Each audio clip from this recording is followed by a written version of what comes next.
Namaskar friends, this is NJ, your host on this channel. So friends, in this video we will have our discussion on the upcoming Hindu New Year which will begin from the March 19th, the Chaitra Shukla Pratipada. And friends, as per the Hindu New Year calculation, this is going to be the Vikram Samvat 2083. So just because friends, like there have been 12 Sankrantis every year, like when sun transit to different zodiac sign. But even out of all of those, the Mesh Sankranti, when sun transit to the Aries becomes very important. So I mean to say these are some of the transit, some of the events which if used for the predictive part, for the yearly analysis, also give you very precise information. Because friends, like whenever I work on any English New Year calendar calculation, I always take into consideration that what kind of info I'm getting in from the Hindu New Year calculation, and you will be surprised the information tend to remain very precise, very like specific.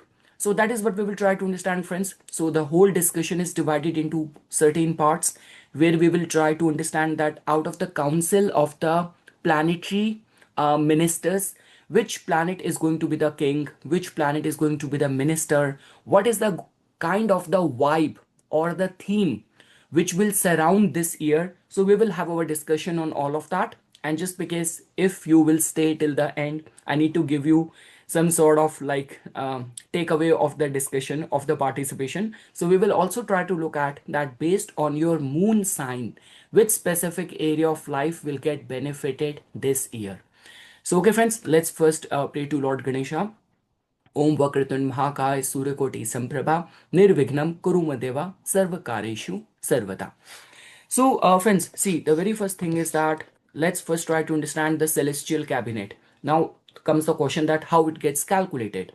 So, the Hindu New Year, which like marks the beginning of the Vikram Samvat 2083, will commence on March 19, 2026.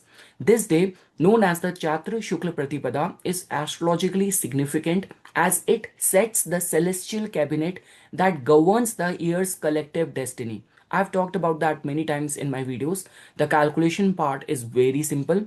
So, according to the classical Vedic texts like Hora Shastra and the Fal Deepika, the king and minister of the year are determined by the day of the week on which the new year and the sun's entry into Aries, Mesh Sankranti fall. So, for example, friends, for this year, the Raja, the king, is going to be the planet Jupiter because March 19 is a Thursday. So, what does it tell about? See, it predicts the good rainfall, it predicts the growth in the religious, educational sectors, and it also talks about the judicial stability.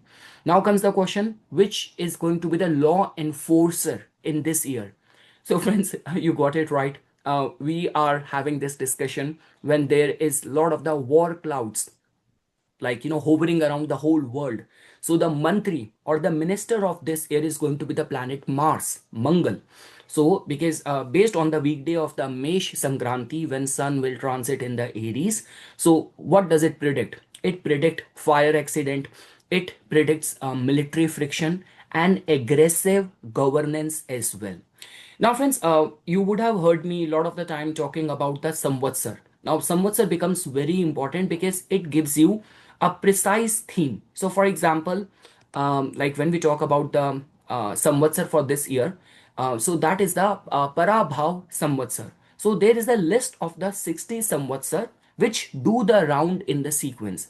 So, for example, if you actually want to get a hint, what could be the theme or vibe of the Parabhav? So, just minus 2026 with 60, you will reach 1966 67. So that was the time when the world also had the same samvatsar, right? And that was the time when even in the China the cultural revolution was taking place, the cold war was getting intensified, India had the drought. So you will get to know about all of that.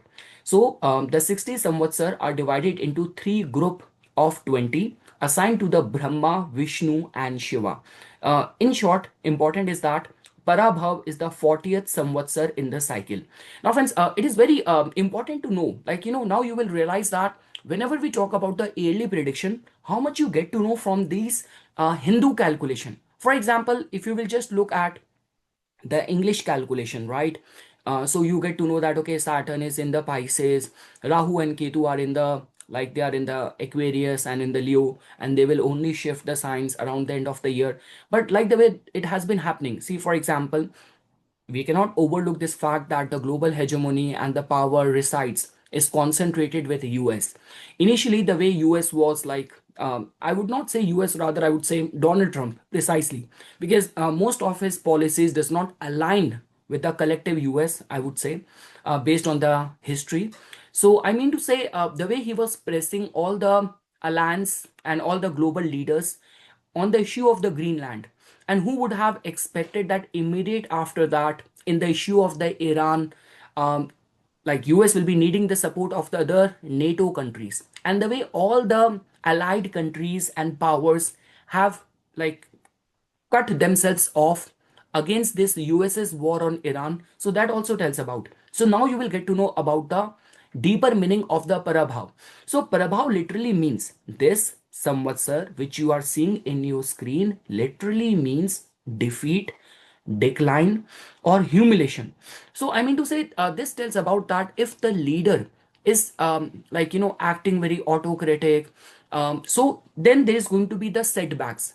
Because see again, the king is Jupiter.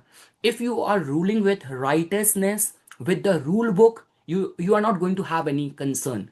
But if you are acting out of ego, pride, and like dominance, then I would say there is going to be the defeat, decline, or humiliation as well. Because this Samvatsar has got a reputation for giving setbacks not to the common people, not to the common masses, not to the collective voice. This Samvatsar has got the reputation to give the setback to the leaders, to the kings. So, friends, so I mentioned the word Parabhav literally means defeat, decline, or humiliation. According to the classic like Jatak Parijat and Hura Shastra, during a Parabhav year, there is a tendency for the kings to face setbacks. It is a year where established powers are challenged and old structures may fail to make way for the new. When we talk about the social impact, friends, so it can indicate a period where traditional values are neglected and people may feel a sense of dissatisfaction with the status quo. The paradox is that, see, because Jupiter is the king of this specific year, right? So the defeat is often diverted toward the wicked or the unjust. It represents the defeat. It represents the defeat of ego through wisdom. And friends, like the way what is happening right now, like the if you even have to give attention to the geopolitical analysis as well. So for example, the fate of the nations, like what is happening in Iran and the global conflict.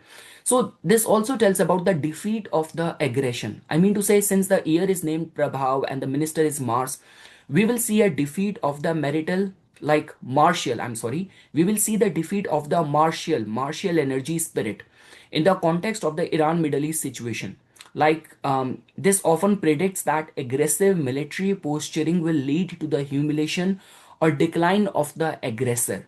One side may suffer a strategic defeat that forces a total change in regime or policy. And again, friends, like even if you will look at the chart of the Iran from the 1979, in any case, it is indicating towards like some shift in the power domination. So, Parabhav year generally coincide with the downfall of long-standing political figures. In the Middle East, friends, this could signal the end of a specific era of leadership in Tehran or a neighboring power. So, and friends, now when we talk about the yearly Lagan chart, now seeing that becomes very very important. If you will even just pay attention to this chart which I have calculated on the like friends, on March 19th, like right at the time when the Pratipada Tithi started. So what you will get to know looking at here. See friends, see, if you will only give attention to the Lagna in itself, right? So the ascendant is heavily loaded with Sun, Saturn, Venus, and Moon. So this indicates a year where the public mind, like Moon, is heavily influenced by discipline and hardship of the planet Saturn. Saturn is combust as well. So there's going to be a lot of exhaustion. Public will face the fury, the strict enforcement of the law, Why? Because Mars is again the minister, right? So Mars is the law enforcer. There is righteousness, there is wisdom, but the implementation is going to be very forceful. So, and friends, you cannot overlook the 12th house intensity as well. So, with Mars, with Rahu, and a retrograde Mercury, which sit in the 12th house, this classically warns of hidden enemies, cyber warfare, and significant expenditures on defense, or this could be on the hospital. So, I'm sure, friends, like the way the attack, the way it started first with on Iran, and the supreme leader was like assassinated or eliminated on the day one only. So that element of surprise in the warfare will be used in this year. So yeah, the way we have been saying that Russia is struck in Ukraine, and Middle East right now is burning, and US, Israel, they all are like heavily involved, and we cannot overlook like other sleeping giants. Like this could be North Korea, this could be China over the Taiwan issue. So I mean to say, surprise element is definitely going to be there.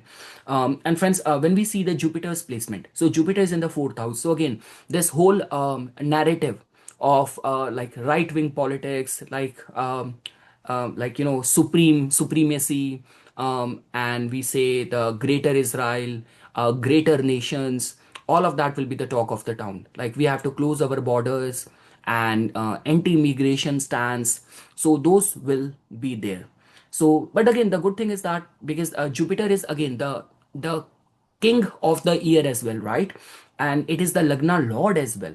So, because Jupiter sits in the fourth house, so this will provide a protective shield for the homeland and internal peace despite external global chaos. Like I've been like reading that and listening to that in the news as well, that all the US citizen which are struck in the Middle East, so the embassy is doing a lot. They are like arranging different charter planes and relocation assistance. So that is definitely going to be there. You will see that. Now, friends, I already talked about it. So, the historical context, when last year the alignment was something like that, whether we talk about the Samvatsar, Parabhav, and all. So, I already talked about it, like in the China Cultural Revolution, like the Cold War issue was intensifying, and in even in India, the political scenario was very intense. The Gandhi family was ruling with iron grip. So yes, and there was the drought situation which India also witnessed in 1966-67 as well.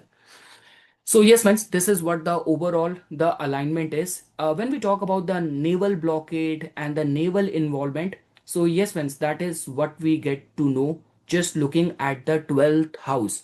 And if the lagna of the year is of a water sign, so that also tells about the deep naval warfare. We get to know about that. So now, friends, let's talk about that based on all the like geopolitical analysis. We already talked about that. So now, friends, in the rest of the part, when I will talk about it, so I have actually involved okay, wait, let me first talk a little bit about here as well. I have written down some points. So yeah, friends, in the geopolitical analysis with Pisces as the Lagna, it also tells about the naval trap as well, because Saturn and Sun, they both are placed over here, right? So because again, the whole calculation for the Chaitra Shukla Pratipada gets calculated based on the involvement of the Sun and the Moon. But the surprising part in this year is that Saturn is a part of that, right? So this also tells about that with Saturn and Sun, like Saturn being combust in the Pisces, and this also tells about the deep ocean. So during the start of the Parabhav year, it has been generally seen that defeat likely stems from a maritime miscalculation or a hidden underwater strike that goes wrong. There's going to be possibility of that. So, okay, friends, now after this, let's briefly look at all the zodiac signs as well, like the points which I have made for every moon sign. So, friends, I will not recommend watching this from your ascendant. I would emphasize more on the moon sign. So, let's say, for example, if you are a Aries, right? So, what you can expect in this Vikram Samvat 2083, what you can expect over here. So friends, in your case, based on the like I looked at the the Ashtak Varga Bindu analysis. Based on that, for you, the 11th house is coming to prominence. So that in itself tells about that there is definitely going to be the gains. This is a good year when it comes down to the gains. Like there is going to be a high level of profits. Now the thing is that the high profits here in this year will offset the 12th house connected expenses as well, because in your case lifestyle expenses are going to be high, like expenses on the account of the education, expenses on the account of the children are going to be high, but it will get compensated with high level of inflow of the money as well. And many lifetime work, many long-term project which you have been pursuing, that can get materialized in this year. So I'm talking about from March 19th of 2026 till March 20th of 2027. So high points in the 11th house, as per the Ashtak Varga Bindu analysis, is a good sign for you. Now, friends, if I were to look at the ghat, like when we talk about the muhurat and all, so I would say that you have to be very careful, especially while initiating anything on Sundays. And especially when moon is going to be in the Magha nakshatra, you have to be slightly careful. Now, friends, when we talk about for the Taurus natives, so friends, for the Taurus natives, you have the most like powerhouse, maximum bindus, ashtak varga bindus in your 11th house as well. So that also tells about that there is definitely going to be the social rise. Saturn transiting a high bindu 11th house will bring massive wealth. So regarding the wealth point of view, and yes, your sign lord is exalted, it is conjunct with its best friend. And see, the thing is, all of this newer calculation gets done on the basis of the involvement of sun and moon, right? So they are also close by, nearby. So that in itself is indicating towards social rise, high possibility of that. Elevation in your status, high possibility of that. Now friends, when we talk about like for the Panchang, omens, and the Shakun, and like the auspicious timing. So Saturday and the Chitra Nakshatra. In this Samvatsar, you have to be careful. Like while initiating any important task, if it is going to be Saturday, and let's say for example, Moon is also in the Chitra Nakshatra, then you have to be slightly careful. Now, friends, when we talk about the Gemini, so friends, for the Gemini, if you will pay attention, as per the Ashtak Varga Bindu analysis, for the Gemini, the maximum points are coming in the 10th house. So that also tells about in terms of the career. So high points here can bring a promotion. So yes, I would say that career has to be the priority. And if you are pursuing anything which is connected with the government, entrepreneurship, starting your business, or any promotion related concern, so this year will provide you right set of resources or support. Friends, when we talk about the muhurat or auspicious timing, so just refrain from taking any major decision around Monday, especially if moon is also transiting on the Swati nakshatra on that day. Now, friends, when we talk about the Cancer, so, friends, for the Cancer, if you will pay attention, based on the Ashtak Varga Bindu analysis, friends, so I'm getting the powerhouse maximum Bindu in your first house. So that also tells about that, your identity.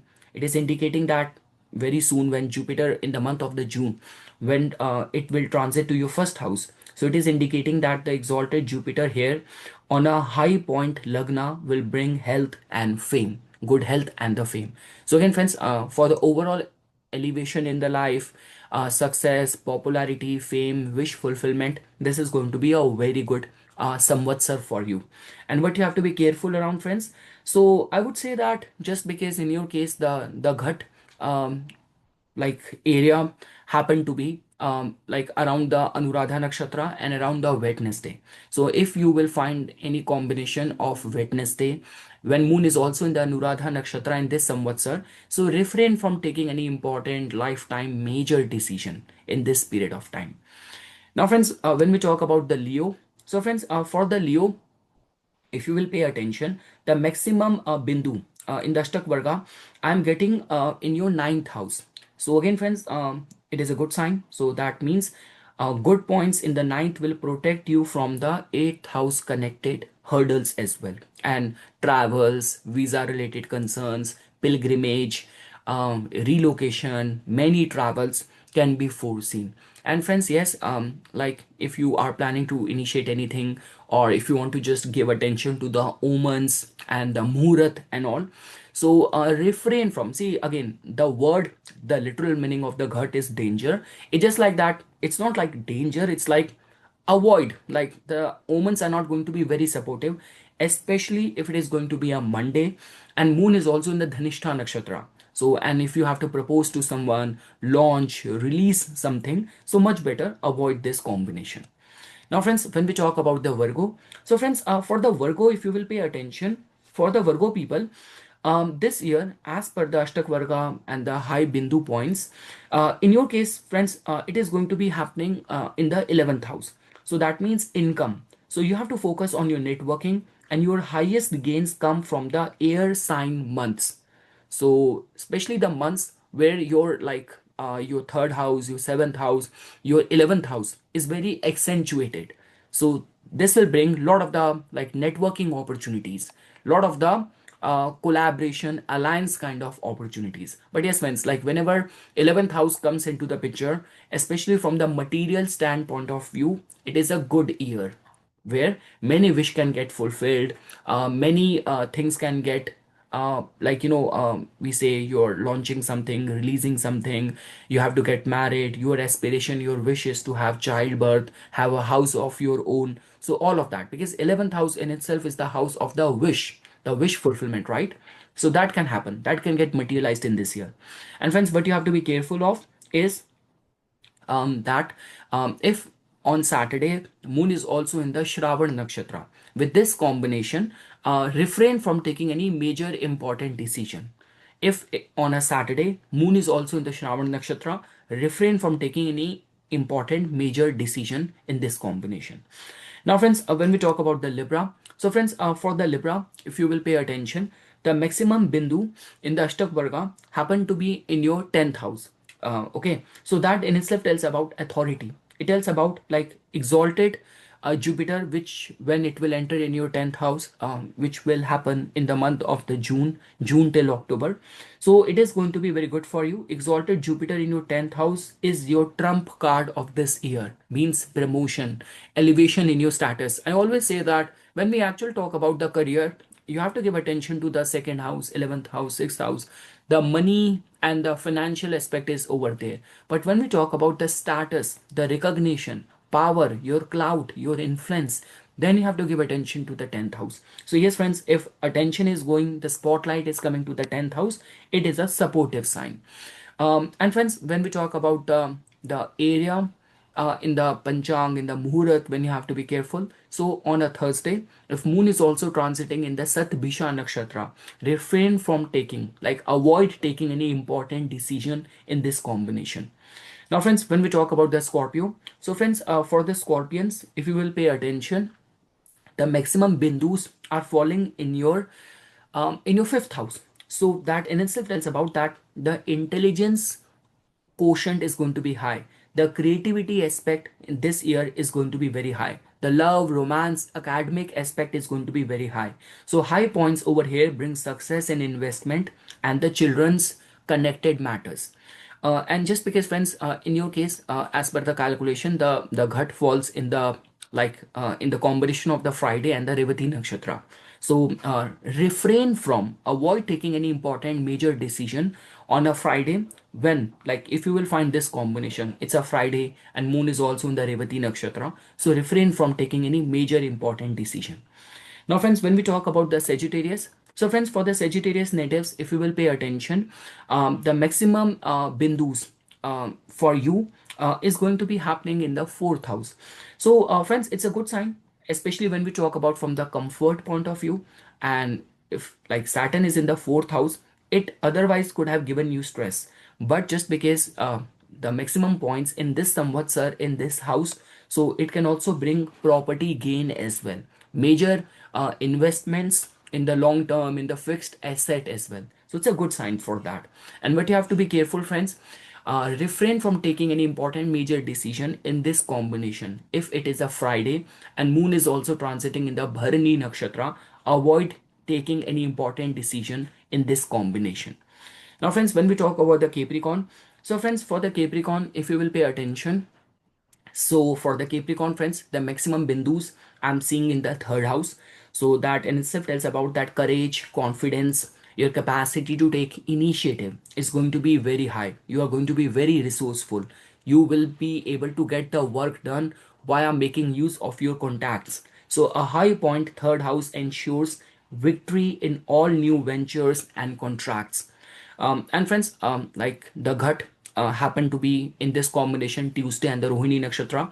So on the days when it is a Tuesday and Moon is also in the Rohini Nakshatra, refrain from taking any major important decision in this combination. Now, friends, when we talk about the Aquarius, so friends, for the Aquarius, if you will pay attention, the maximum bindus are falling in the sixth house. So that in itself tells about that yes, there is a chances of victory because Jupiter will transit in this house from from June till October, right? So exalted Jupiter in the sixth house with high bindus will crushes all the legal and the debt related issue. It is a good sign. If you are preparing for any government job exam and all, it is going to be a supportive sign. And also, friends, when we talk about the Ghat combination, so refrain from taking any important decision on a Wednesday. And also, if Moon on that day is going to be transiting in the Ashlesha Nakshatra.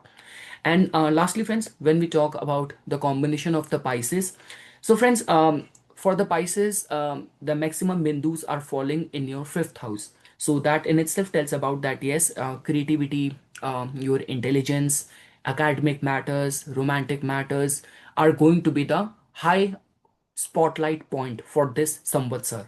So Jupiter support from the fifth house. Again, friends, from June till October, Jupiter is going to be in this house exalted. So will support in the fifth house related matters. So this is actually going to be your only shield against the Sade Sati.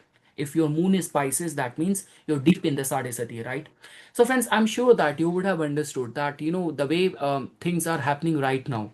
So, many people have been getting surprised, like even those who have no knowledge of astrology, but they are the geopolitical expert. And the way things are taking topsy turvy turns in the geopolitical sphere, right? Like NATO was supposed to be so united, and now on the matter on the issue of the Greenland, in the issue of the Iran, the way the ties are getting severed, the way with this surprise element wars are being waged, top leaders are getting assassinated, eliminated. So you will get to know that, right? That with the Jupiter as the king, the wisdom, righteousness of the Jupiter, very strict, harsh enforcement of the Mantri, Minister Mars, combining it with the Parabhav Samvatsar, defeat of the kings of the ruling class. So a lot is happening. And I'm sure that if you will try to connect the dots,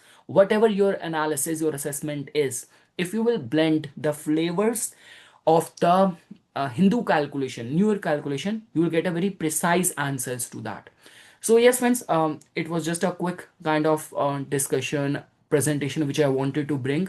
If you want me to go further deep into it, month by month, do the analysis. So do write that in the comment section. After this, most likely I will be making another video when there's going to be the Mesh Sankranti, purely from the Hindu perspective, purely from the Hindu Samvatsar perspective. But right now, friends, this was the video, and the explanation which I have given, that needs to be studied more from the moon sign, because I also taken into consideration the Sadesati aspect, Shani Dhaya aspect, Rahu Ketu influence from the moon sign. So follow it more from the moon. So yes, friends, for further more updates and notification on the divine science of Vedic astrology, please subscribe to my YouTube channel and follow me on my Instagram account. Dhanyavad.